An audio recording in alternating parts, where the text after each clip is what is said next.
Welcome to Our Girl Relationships. On this channel, we discuss day-to-day problems people face in their lives. Let's start with the video. When I was in high school, my dad married an abusive alcoholic. They dated for just 2 months before getting married. Once they tied the knot, she became abusive. She hit him one night and he filed for divorce. She pleaded with him and he said he'd give her another chance if she got sober. So she did for about a month. But since she knew she couldn't get away with attacking him, she tested the waters with me, and she quickly found out that there were zero consequences when it was directed at me. It started with verbal abuse, then escalated to physical abuse, hitting me, slapping me. One night, she put her hands around my throat. I begged my dad to intervene, but he always came up with some excuse for why I started it. He hated confrontation. Eventually, I moved out and went to college. When the first holiday came around, the idea of going home made me ill. I've since been formally diagnosed with a trauma disorder that is the result of her behavior. So at the encouragement of a friend, I called my aunt. I disclosed to her that I was terrified to come home. She said she would protect me and that I wouldn't need to be around my stepmother. That was a lie. When I arrived for Turkey Day, my stepmother was there. We went out to eat, she started drinking, and eventually the restaurant had to call the police.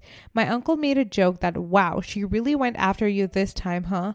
I was humiliated. That was the theme every time I went home. So over the next few years, I slowly came home less. My family knew why, but they just would shrug and say it would be awkward to ban her from family events. Just ignore her. It's difficult to ignore someone that assaults you. It hurt. Every year I would see pictures of them hanging out during Christmas and Thanksgiving.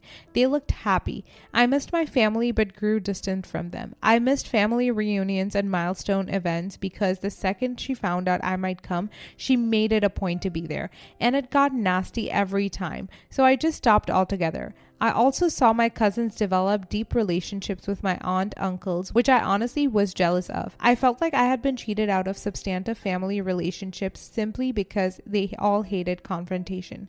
Well, fast forward to a month ago, and my dad died. I went home and, as expected, my stepmother got drunk and tried to start a fight with me. I left shortly after the funeral. Last week, I received a phone call from my aunt. She was asking about my plans for the holidays since she wanted to make sure she had enough food on hand. She added that she assumed I'd finally be there since stepmother was out of the picture. She even added that the family was excited that they'd now get to see me more often. I was almost insulted. I told her that no, I don't plan on coming home. I also told her that it was likely I never would and that the last 20 years affected my relationship with them. I told her that she likely wouldn't see me again and that I wished her well. I was very calm but clear. Well, my uncle left me a message yesterday. He gave me the usual. You only have one family. What are we supposed to do? It would be sad for you to cut yourself off, etc. This is our chance to reconnect. We love you. I have plans to speak to him tomorrow and I have no idea what to say. Am I being unreasonable? Should I give them a second chance? Am I punishing them for something she did? I have no idea what to do. Update, edit. Thank you all so much. I'm overwhelmed by all the support and kindness. I'm going to step away for the night to do some additional processing. I texted my uncle and told him I'm not ready to talk and will contact him when and if I'm ready. Surprisingly, he respected that. Read this twice and I'll give you my own advice. If they loved you as much as you deserved, and you should have been loved, you wouldn't have had to deal with her from the first time you spoke to your aunt. They may be blood, but they aren't your family. You deserve so much better. I'd cut them off, but you do you. If they loved you as much as you deserved and should have been loved, you wouldn't have to deal with her from the first time you spoke to your aunt. Thank you for putting this into words so well. It took me years to internalize the fact that it shouldn't have continued from the moment I told them what was happening. I can't imagine looking the other way if a teenager came to me with that info. You allowed a drunk to abuse a child and let it go on into adulthood. At any point, they could have arrested her. They could have taken you in after 18 and not allowed your father and stepmom to come. They were the guilty parties, her for being a drunk and him for being a spineless a-hole. I would simply say families protect and support each other. You failed me in both regards. Their argument is that since I was in high school, I wasn't really a child anymore. They basically told me you weren't a kid, so we figured you could navigate it since you were more mature than her stepmom. They chose her and their dislike of confrontation over you for the last 20 years. Now it's your turn to choose. Screw that you have only one family bullcrap. That is so manipulative. Just because you're related by blood doesn't make a family, clearly. Agree 100%. I chose my family. I love my biological family from a distance because we clash. So what do I do instead? I pretty much adopted my best friend's family. I go to their house on holidays and to get-togethers because they make me feel welcomed and loved.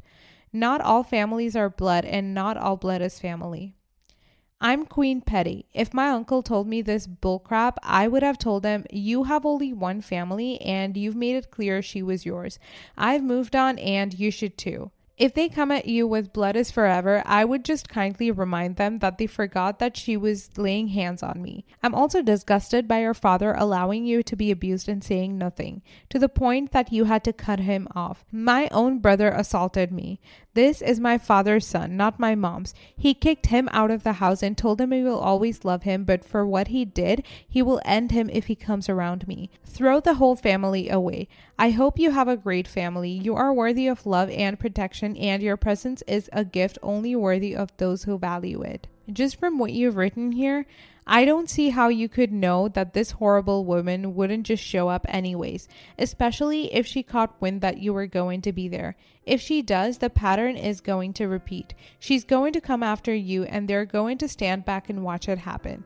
That's not family. Just being blood related doesn't make you family. Family protects each other no matter what the consequences are. In no meaningful way did they show any love for you besides just saying they do. That's not enough. You've given them so many chances already. Ultimately, reconnecting with them is up to you, but in my opinion, they abandoned you too many times to trust them ever again. The moment some conflict pops up, even if it isn't related to the horrible woman, they will not have your back. Next story. My mother continuously locks the door when I'm home due to something that happened over 20 years ago. First time posting here and I'm really unsure what to do. My 30 female mother, 58 female, has been locking the door to her bedroom and office whenever I'm visiting, no matter what my dad and I say. Some context. When I was 8, I was a kid with undiagnosed autism and ADHD. For probably a month and a half, I would sneak into their room and take 50-cent pieces from their collection. When I was caught, they would lock the door to their room. For some reason, kid me took that as a challenge to see how I could get in. This went on for another few weeks before I finally learned that, hey, this isn't cool.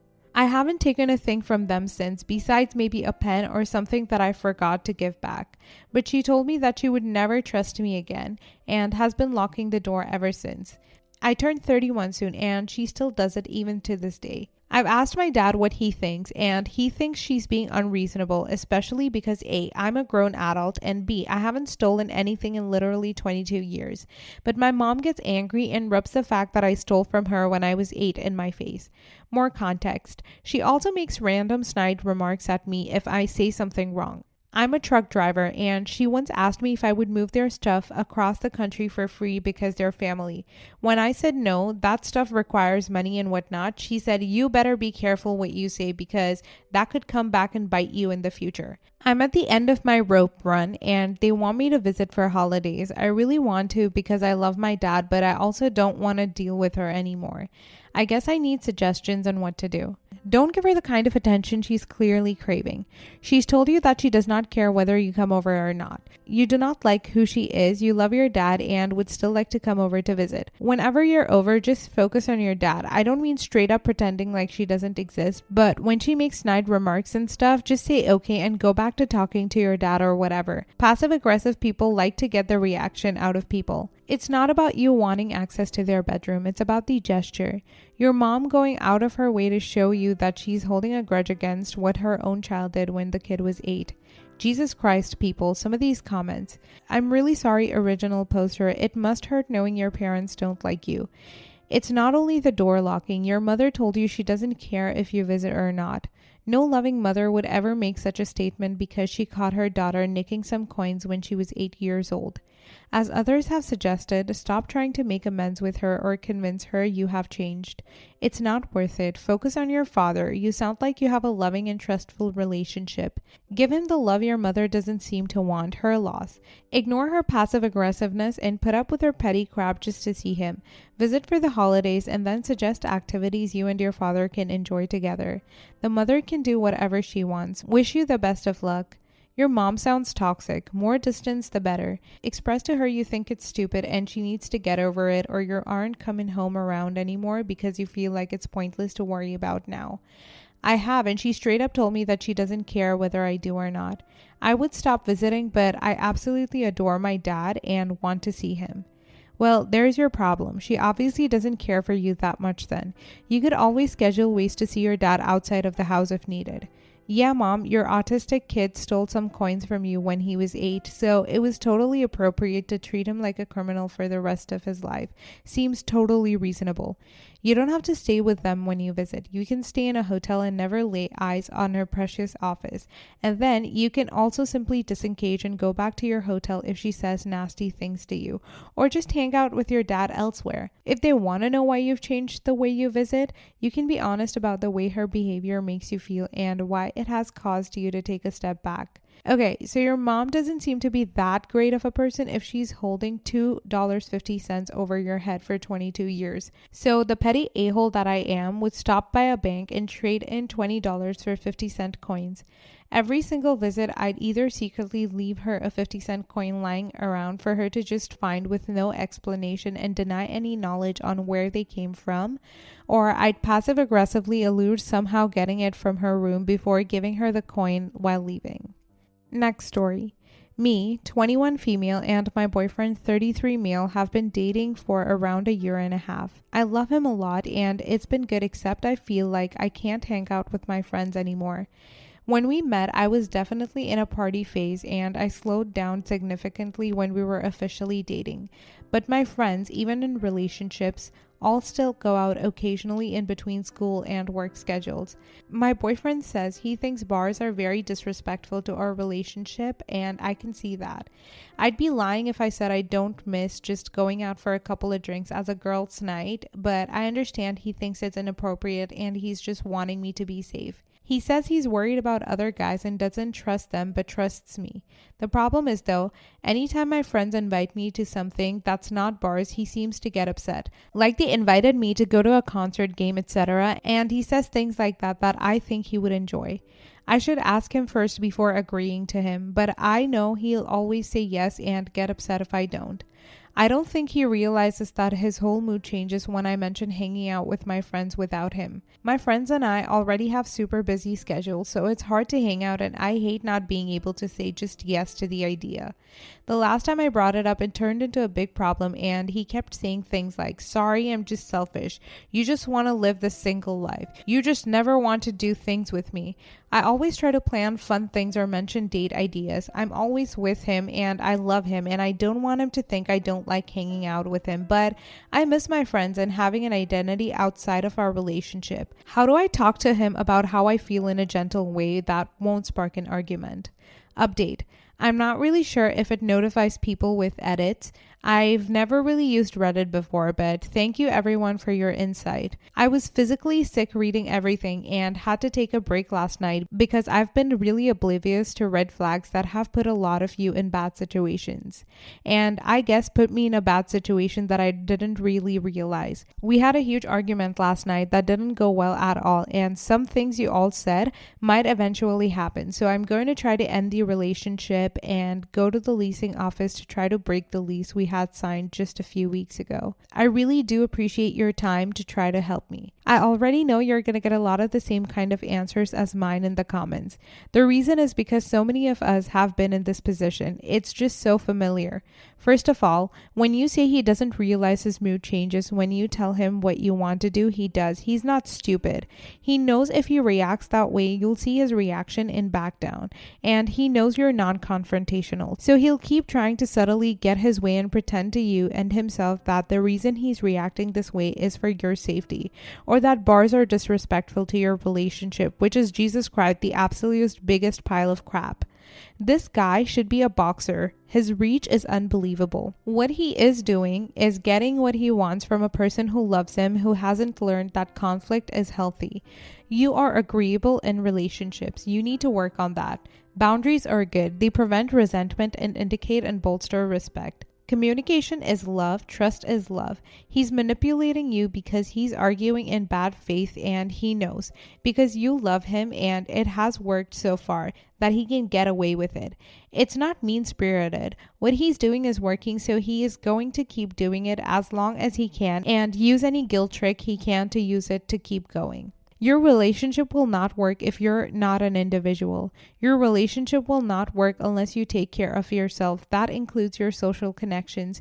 Your relationship will not work if you become isolated and don't socialize and have friends. Your relationship will not work if you feel like you have missed out on your youth. Your relationship will not work if your partner does not demonstrate respect to you in any way that suits you, not just him.